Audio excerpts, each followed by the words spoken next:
মোৰ মালিকনীয়ে 14 বছৰীয়া চাকৰণী এজনী ঘৰত ৰাখিছিল।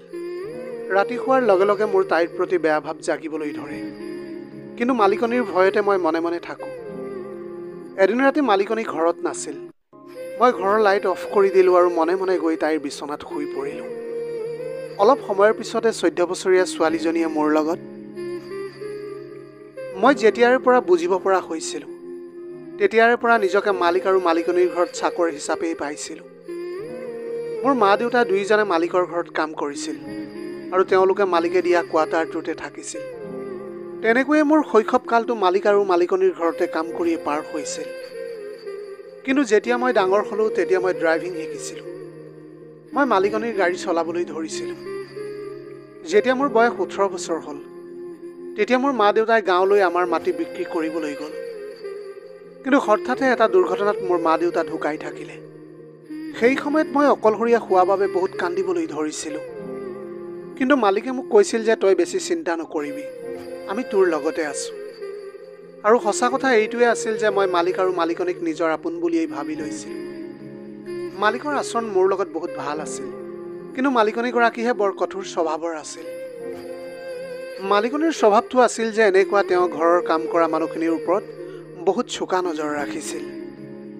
তেওঁলোকৰ দুয়োৰে নিজৰ কোনো সন্তান নাছিল। সেইকাৰণে মালিকনীয়ে গোটেই দিন চাকৰ চাকৰণিৰ ওপৰত চিঞৰ বাখৰ কৰি ফুৰিছিল। ছুটিৰ দিনত যেতিয়া মালিক ঘৰত থাকে, তেতিয়াহে আমি অলপ শান্তি পাইছিলোঁ। কাৰণ তেওঁ মালিকনীক তেনেকুৱা কৰা দেখিলে কৈছিল যে কি তুমি গোটেই দিনটো এনেকৈ চাকৰ চাকৰণিবিলাকক হাৰাশাস্তি কৰি থাকা নেকি বাৰু? যিহেতু তেওঁলোকো মানুহেই হয়, গতিকে তেওঁলোককো তুমি এদিনৰ বাবে ছুটি দিবা। তাৰপিছত মালিকে আমাক ইংগিতেৰে কৈছিল যে যোৱা ছুটি কৰি ফূৰ্তি কৰা। তেতিয়া মালিকনীয়ে কৈছিল যে আপুনি সকলো চাকৰক মূৰৰ ওপৰত উঠাই ৰাখিছে। মই যদি নাথাকিলোহেঁতেন তেনেহ'লে ঘৰৰ অৱস্থা ইহঁতি গোহালি কৰি পেলালেহেঁতেন। এতিয়া মালিকৰ ইংগিত পোৱাৰ লগে লগে আমি সকলো চাকৰ চাকৰণীয়ে ঘৰৰ পৰা ওলাই আহিছিলোঁ। মোৰ লগত মালী আৰু চকীদাৰো আছিল। আমি তিনিওজন ল'ৰাই প্ৰথমতে সাগৰৰ পাৰলৈ গৈছিলোঁ আৰু তেনেকৈ সাগৰৰ পানীত গা ধুইছিলোঁ, নাচিছিলোঁ আৰু ফূৰ্তি কৰিছিলোঁ। এনেকৈয়ে 3-4 ঘণ্টাৰ পিছত আমি আকৌ উভতি আহিছিলোঁ। মালিকে তেতিয়া মিচিকাই হাঁহি সুধিছিল, কি মজা লাগিছে ন তহঁতৰ আজি ছুটি পাই? মালিকে আমাক ফূৰ্তিত ৰাখিবলৈ বিচাৰিছিল, কিন্তু মালিকনীৰ মুখখন সকলো সময়তে কলা পৰি থাকিছিল। যিয়েই নহওক এনেকৈ দিনবিলাক পাৰ হ'বলৈ ধৰিছিল। তাৰপিছতে হঠাতে মোৰ জীৱনলৈ এনেকুৱা এজাক ধুমুহা আহিল, যিয়ে মোৰ গোটেই জীৱনটোকে ওলট পালট কৰি দিলে। মালিকনীয়ে তেওঁৰ কামৰ বাবে এজনী বৰ 14 বছৰীয়া ধুনীয়া ছোৱালী ৰাখিছিল। কথাটো হ'ল মই, ঘৰৰ মালী আৰু চকীদাৰ তিনিওজনে আমি ডেকা ল'ৰা আছিলোঁ আৰু আমাৰ তিনিওজনৰ বয়স 18ৰ পৰা 20 বছৰৰ ভিতৰত আছিল। এইটো সময়তে মানুহে যৌৱনকালত ভৰি দিয়ে আৰু এইটো সময়তে মানুহে কিছুমান বস্তুৰ প্ৰতি বেছিকৈ আকৰ্ষিত হয়। আৰু এতিয়া সেই ছোৱালীজনীও দেখিবলৈ বহুত ধুনীয়া আছিল। যেতিয়া আমি তিনিওজনে তাইক দেখিছিলোঁ, তেতিয়া আমাৰ চকু কপালত উঠিছিল। আমি তিনিওজনে সেই ছোৱালীজনীৰ কাৰণে দুৰ্বল হৈ পৰিছিলোঁ। আমি তাইক দেখাৰ লগে লগে আমাৰ চকু থৰ হৈ পৰিছিল। কিন্তু মালিকনীয়ে আমাৰ ওপৰত তেতিয়া বহুত চিঞৰিবলৈ ধৰিছিল। কৈছিল যে কি চাই আছ তহঁতি, যা ইয়াৰ পৰা, লাজ নালাগেনে ঘৰৰ ছোৱালী এজনীক তহঁতি এনেকৈ চাবলৈ? তাৰপিছত চকীদাৰজনে কৈছিল যে আৰে ভাই, আমি আজিলৈকে এনেকুৱা ধুনীয়া ছোৱালী দেখাই নাই। তেওঁ এনেকৈ কোৱাৰ লগে লগে আমি তিনিও তাৰ পৰা গুচি আহিছিলোঁ। তাৰপিছত চকীদাৰজনে কৈছিল আৰে ভাই, মই আজিলৈকে এনেকুৱা ধুনীয়া ছোৱালী দেখাই নাছিলোঁ। তেতিয়া মালীজনেও কৈছিল সঁচা কৈছ ভাই, ছোৱালীজনী সঁচাকৈ বহুত মৰম লগা। তেওঁলোকৰ কথা শুনি মোৰ বহুত খং উঠিছিল যে তেওঁলোক হয় কোন সেই ছোৱালীজনীক তেনেকুৱা চাৱনিৰে চাবলৈ। মই ক'লোঁ যে লাজ নাই নেকি তহঁতৰ খা? এতিয়া মই তহঁতক তাইৰ কথা মালিকনীৰ আগত কওঁ নেকি? কিন্তু ইফালে মোৰো সেই ছোৱালীজনীৰ প্ৰতি মৰম ভাৱেই আছিল। কিন্তু মই সেয়া প্ৰকাশ কৰিব বিচৰা নাছিলোঁ যে মই সেই ছোৱালীজনীক কি চাৱনিৰে চাওঁ। চকীদাৰ আৰু মালীয়ে মোৰ কথাত মুখ ফুলাই নিজৰ নিজৰ কামলৈ গুচি গ'ল। কিন্তু মোৰ চকুত সেই ছোৱালীজনীৰ চেহেৰাই ভাঁহি আহিছিল। তাৰোপৰি মোৰ কোনো বিশেষ কামো নাছিল। মালিকনীয়ে ক'ৰবালৈ গ'লেহে মই তেওঁৰ লগত গাড়ী লৈ গৈছিলোঁ বা ঘৰৰ সৰু সুৰা কাম কিছুমান কৰিছিলোঁ। মই ভাবিছিলোঁ যে যিয়েই নহওক মোৰ এনেও ঘৰৰ ভিতৰলৈ যোৱাৰ অনুমতি আছে। সেয়েহে বাহানা বনাই ছোৱালীজনীৰ লগত কথা পাতি তাইৰ লগত বন্ধুত্ব গঢ়িব পাৰিম। দুপৰীয়া সময় আছিল আৰু মই জানিছিলোঁ যে এইটো সময়ত মালিকনী শুই থাকে। মই যেতিয়া ঘৰৰ বাৰাণ্ডালৈ গ'লোঁ, তেতিয়া সেই 14 বছৰীয়া ছোৱালীজনীয়ে বৰ খঙেৰে এজনী চাকৰণীৰ দ্বাৰা বাৰাণ্ডাখন চফা কৰাই আছিল। কৈ আছিল যে মোক মালিকনীয়ে সকলোৰে ওপৰত চকু ৰাখিব কৈছে। সেইকাৰণে সাৱধান কামত যাতে অলপো ফাঁকি নামাৰা, ভালদৰে সকলোবিলাক চাফা কৰা। ছোৱালীজনী হয়তো 14 বছৰৰ আছিল, কিন্তু এইটো সময়ত মই তাইৰ গাত মালিকনীৰ ৰূপো ফুটি উঠা দেখিছিলোঁ। যেতিয়াই তাইৰ চকু মোৰ ওপৰত পৰিল, তেতিয়া তাই ইংগিতেৰে ক'বলৈ ধৰিলে যে তুমি ইয়াতে কি কৰি আছা। তাইৰ ইংগিতৰ পৰা এনেকুৱা লাগিছিল যে হয়তো মই ইয়ালৈ অহা কাৰণে সুধিছে তাই। মই তেতিয়া ক'লোঁ যে কিবা কাম আছে যদি মোক কৈ দিবা, মই ঘৰৰ সৰু সুৰা কামো কৰোঁ। মালিকনী শুই আছিল, সেয়েহে মোৰ কথা শুনি তাই ক'বলৈ ধৰিলে যে হয় নেকি, আহা মোৰ লগত। এনেকৈ কৈ মোক পাকঘৰলৈ বুলি লৈ গ'ল। তেতিয়া তাই ক'বলৈ ধৰিলে যে প্ৰথমতে এই বাচনখিনি ধুই লোৱা। তাৰপিছত তাই টেবুলৰ ওপৰত থকা পাচলিখিনিলৈ আঙুলিয়াই দি ক'লে যে বাচনখিনি ধোৱা হ'লে সেইখিনি কাটি থবা। কামখিনি হোৱাৰ পিছত মোক ক'বা, তাৰপিছত মই ক'ম আৰু কি কৰিব লাগে। এনেকৈ কৈ তাই কঁকালত হাত দি বাহিৰলৈ ওলাই গুচি গ'ল। তাৰপিছত মই সকলো বাচন বৰ্তন ধুই ল'লোঁ, পাকঘৰো চাফা কৰিলোঁ, আৰু তাৰপিছত পাচলিখিনিও মই তেনেকৈ কাটি আছিলোঁ। তেনেতে ছোৱালীজনী উধাটো খাই পাকঘৰলৈ বুলি সোমাই আহিলে, আৰু তৎক্ষণাত মোৰ হাতৰ পৰা চুৰিখন কাঢ়ি ল'লে আৰু মোক ক'লে যে ফটাফট বাহিৰলৈ ওলাই যোৱা, মালিকনী আহিছে। মই তাইৰ এনেকুৱা আচৰণত চকমক খাই উঠিছিলোঁ।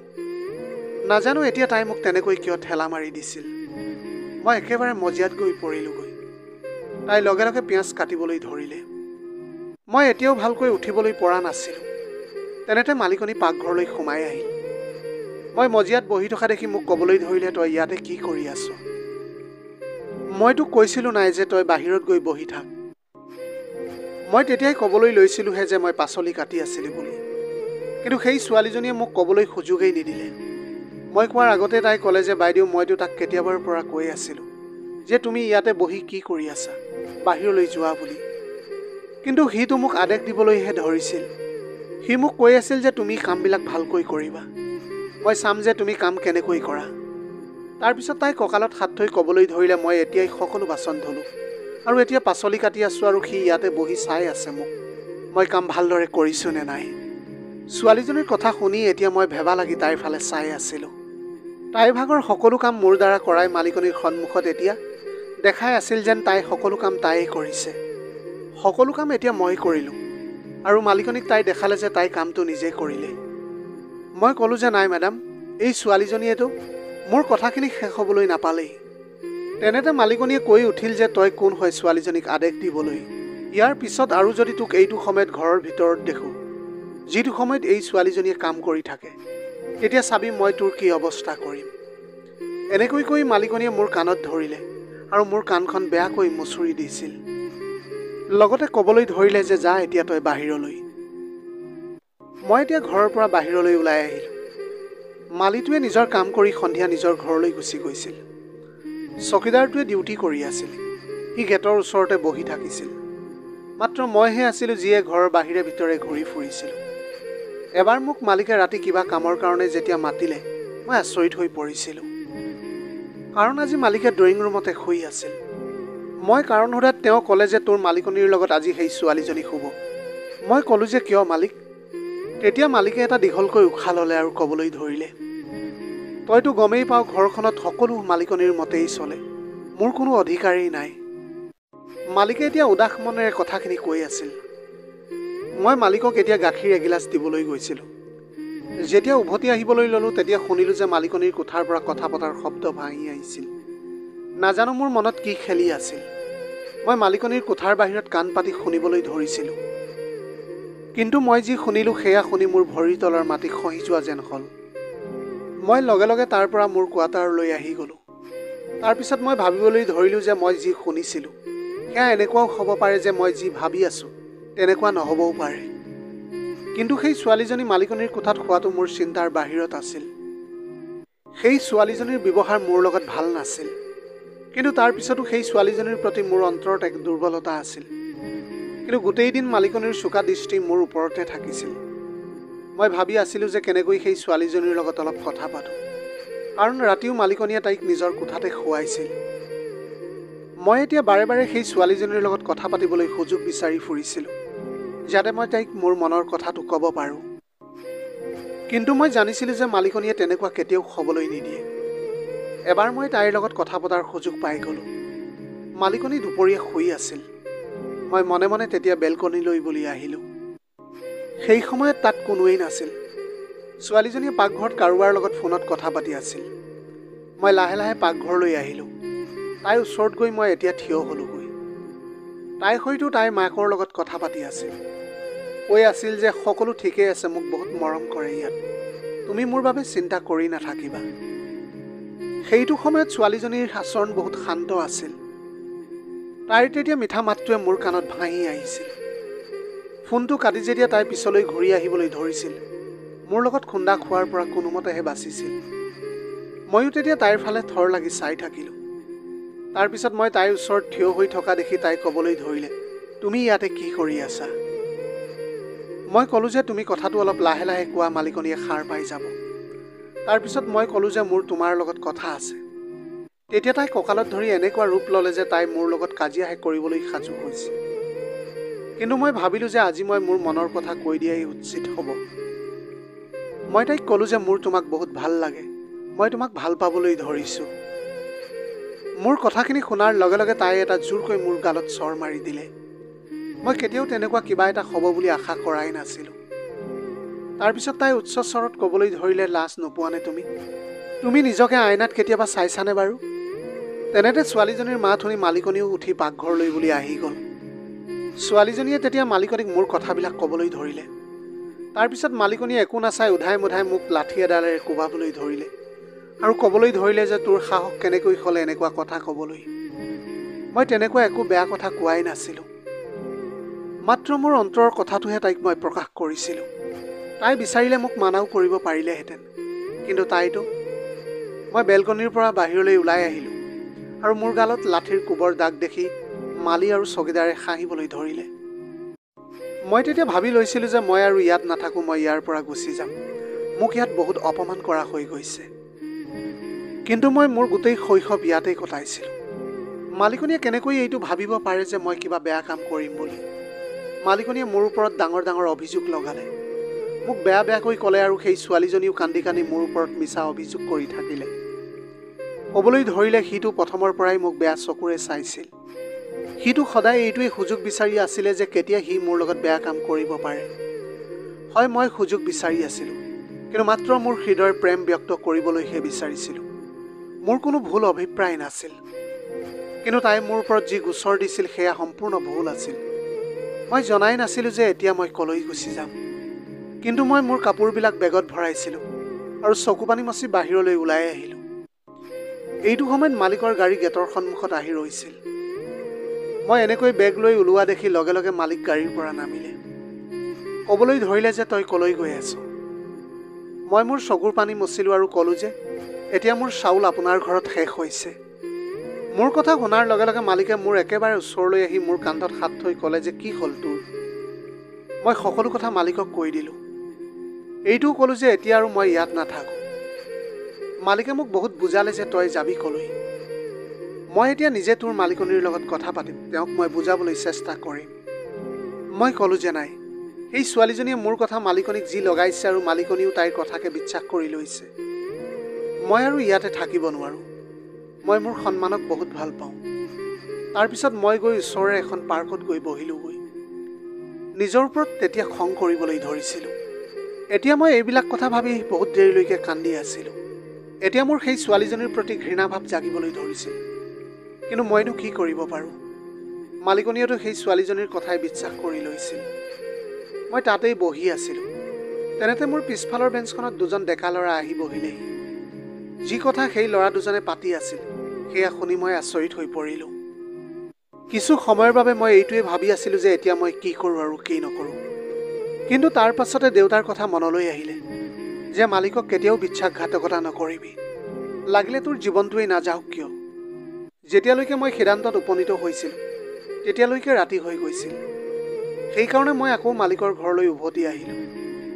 চকীদাৰটোৱে মোক ভিতৰলৈ সোমাবলৈ দিলে। মই তৎক্ষণাত ভিতৰলৈ আহিলোঁ। ভিতৰলৈ আহি গম পালোঁ যে মালিকনী ঘৰতেই নাই। তাৰপিছত মই তেওঁৰ কোঠাত কিবা এটা শব্দ শুনিবলৈ পালোঁ। মই যেতিয়াই তেওঁৰ কোঠাৰ দৰজাখন খুলিলোঁ তেতিয়া মোৰ সন্মুখত 14 বছৰীয়া ছোৱালীজনীৰ লগত মালিকক দেখি মোৰ মূৰত বিনা বেগে বজ্ৰপাত হোৱাৰ দৰে হ'ল। মইতো ইয়ালৈ এটা আচৰিত কৰি তোলা খবৰ দিবলৈহে আহিছিলোঁ, কিন্তু ইয়ালৈ আহি মই নিজেই আচৰিত হৈ পৰিছিলোঁ। মালিকে তেতিয়া মোক দেখি হতভম্ব হৈ গ'ল। এই ছোৱালীজনীৰ মুখৰ ৰঙো তেতিয়া সলনি হৈ গ'ল। মালিকে ক'বলৈ ধৰিলে, তইতো কাম এৰি গুচি গৈছিলি। মই ক'লোঁ যে হয়, কিন্তু মই আপোনাৰ ঘৰৰ ওচৰত এনেকুৱা এটা খবৰ শুনিলোঁ, যিটো শুনি মই উভতি আহিবলগীয়া হ'ল। কাৰণ মোৰ দুবেলা দুমুঠি আপুনিয়ে যোগান ধৰি আহিছে। মই আপোনাৰ ক্ষতি হোৱাটো কেতিয়াও নিবিচাৰোঁ, কিন্তু মই জনা নাছিলোঁ যে মই ইয়াতে এইবিলাক দেখিবলৈ পাম। মোৰ কথা বুজি পাই মালিকে ক'বলৈ ধৰিলে যে মই এই ছোৱালীজনীক বিয়া কৰাইছোঁ, কাৰণ মই সন্তান বিচাৰিছিলোঁ আৰু তাই দেখিবলৈহে 14 বছৰীয়া যেন লাগে, কিন্তু তাই 20 বছৰীয়া ছোৱালী। কিন্তু মই তোৰ মালিকনীৰ আগত তাইৰ বয়স কম বুলি কৈ ৰাখিছিলোঁ, কাৰণ তাই এজনী 14 বছৰীয়া ছোৱালীহে বিচাৰিছিল। তাৰপিছত ক'লে যে তই ক এতিয়া তই কি কৰিবলৈ আহিছিলি। মই ক'লোঁ যে মই যিখন পাৰ্কত বহিছিলোঁ তাত দুজন ডেকা ল'ৰা বহি আছিল। সিহঁতে কথা পাতি আছিল যে আপোনাৰ ঘৰত সিহঁতে চুৰ কৰিবলৈ সোমাব আজি। মাত্ৰ এইটো কথাহে ক'বলৈ আহিছিলোঁ মই। মোৰ কথা শুনাৰ লগে লগে মালিকে লগে লগে পুলিচলৈ ফোন কৰিলে আৰু পুলিচৰ 3জন চিপাহী মালিকৰ ঘৰলৈ আহিলে। আৰু যেতিয়া ৰাতি সেই ল'ৰা দুজন মালিকৰ ঘৰত চুৰ সোমাবলৈ আহিল, তেতিয়া পুলিচে সিহঁতক হাতে লোটে ধৰি লৈ গ'ল। তাৰপিছত মালিকে মোক এটা বহুত ভাল পুৰস্কাৰ দিলে আৰু লগতে ক'বলৈ ধৰিলে যে মাত্ৰ এতিয়া তোৰ মুখখন বন্ধ কৰি ৰাখিবি। এতিয়া তই যি দেখিলি সেইটো কাৰো আগত প্ৰকাশ নকৰিবি। তোৰ মালিকনীয়ে কেতিয়াও এইটো শুনিবলৈ নিবিচাৰিব যে তাই মোৰ পত্নী। কিন্তু যেতিয়াই মই বাপেক হ'বলৈ ওলাম, তেতিয়া মই নিজেই সেই ছোৱালীজনীক মালিকনীৰ আগত সতিনীৰ ৰূপত পৰিচয় কৰাই দিম। এতিয়া মই দীঘলকৈ এটা উশাহ ল'লোঁ আৰু হ'ব বুলি মূৰটো মই জোকাৰিবলৈ ধৰিলোঁ। অৱশেষত মই ভাবি থকা সেই ছোৱালীজনী মোৰ একপক্ষীয় প্ৰেম হৈ ৰ'ল। আজিৰ ভিডিঅ'টি কেনেকুৱা লাগিলে জনাব। যদি ভাল লাগিল তেনেহ'লে লগৰ বন্ধু বান্ধৱীসকলৰ মাজত শ্বেয়াৰ কৰিবলৈ নাপাহৰিব। আপোনালোকৰ গোটেই জীৱনটো হাঁহিৰে উপচি পৰক। পাৰিলে দুখীয়াজনক অলপ সহায় কৰিবলৈ চেষ্টা কৰিব। আপোনালোকৰ অকণমান সঁহাৰিয়ে যদি কোনোবা এজন দুখীয়াৰ জীৱনটো সলনি কৰিব পাৰে, তাতকৈ পুণ্যৰ কাম আৰু এই পৃথিৱীত একোৱেই হ'ব নোৱাৰে। Have a nice day.